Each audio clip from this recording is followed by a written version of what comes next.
Busy day on the business desk. Stephen Carroll is here, starting with the news of an enormous deal, very big deal in the telecoms industry, Stephen. Yeah, that's right. We've had confirmation from Nokia that it's buying its Franco-American rival Alcatel-Lucent in a deal that's worth 15.6 billion euros. The new group will be called Nokia Corporation. It'll be headquartered in Finland, but with what's being described as a strong presence in France. Nokia shareholders will hold 66.5% of the new company, Alcatel-Lucent taking the rest. Both firms focus on telecoms network infrastructure. A merger will give them around a quarter of the global market. That's to help them compete with the likes of Ericsson and China's Huawei. Now, the French government gave its backing to the deal yesterday after the heads of both companies met with President Hollande.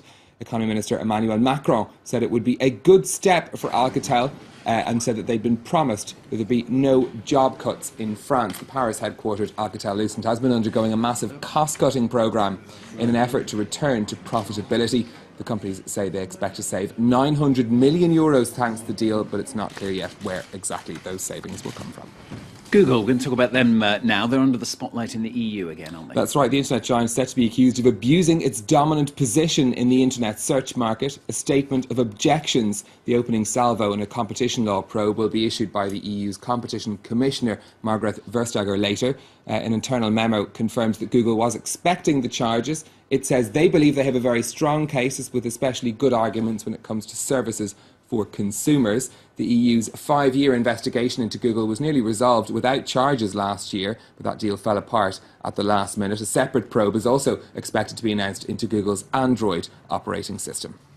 Let's talk China now. There have been some disappointing figures on the economy there, haven't there? That's right. Economic growth hit a 6-year low in the first quarter of this year. The world's second largest economy grew by just 7% between January and March. The figures particularly hurt by a slowdown in the construction and manufacturing sectors there.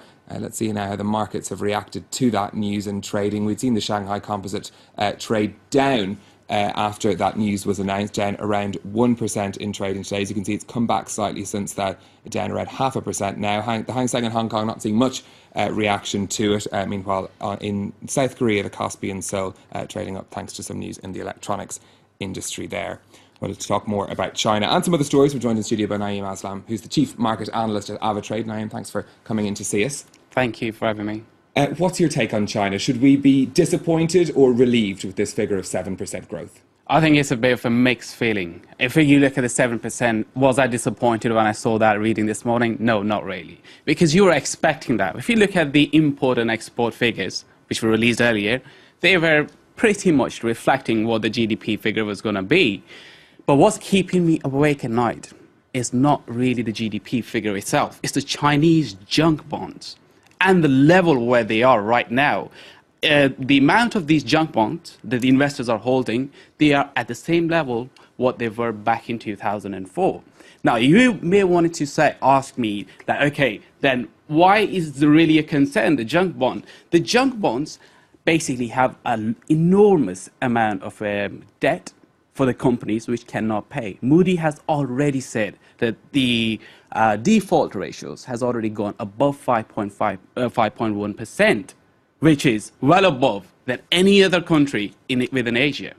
So I think the next episode of a financial crisis could very well initiate within the bond market, and that arena could be in China. Interesting one to watch. Worrying stuff, yeah. I mean, the trend from lower growth in the past has meant that the Chinese government tends to put as much stimulus into this as they possibly can. I mean, is that perhaps good news for the rest of the world if they were to go ahead and try and do that again? I would certainly agree, and I think that is the silver lining within that. And as we were looking at the markets, that the only reason the markets are coming back because traders and investors are perhaps pricing this thing. They're thinking that People's Bank of China would put more money in the market, and hence it's a good news. Even though it's a bad addiction for the market, we may end up in a very bad place. Let's look ahead to what's happening later today. We've got the meeting of the European Central Bank. You're our voice on this every month for us, Naeem. We're well into the bond buying quantitative easing programme now. Is Mario Draghi just going to tell us how wonderful it is and what a great effect it's having? I think 4 pillars going to be very prominent today. And what are they? He's going to be cautiously optimistic. He's going to emphasize QE. Number 3, he's going to go back and he's going to say, okay, let's adjust the buy list. At the same time, the 4th pillar is going to be steer away from Greece because it's still in a mess. So let's talk about this in a bit more detail. What's cautiously optimistic really mean for the market? So when we say cautiously optimistic part is coming from the economic data. He got another badge from the IMF yesterday who upgraded the economy. And then caution is coming when we're drilling down into the data of every single country within Eurozone. We have a Germany on a one end, which is very, very robust and has a very brawny performance. Then France, unfortunately, is still occupying the bottom place within the Eurozone. So he, in the last speech, very interesting affair was that he said downward risk still persists. He used 5 times and he hasn't used the upward once. Second, he's going to emphasize the importance of the QE, why it is really important. He's going to convince German and Bundesbank to stay on board on this one.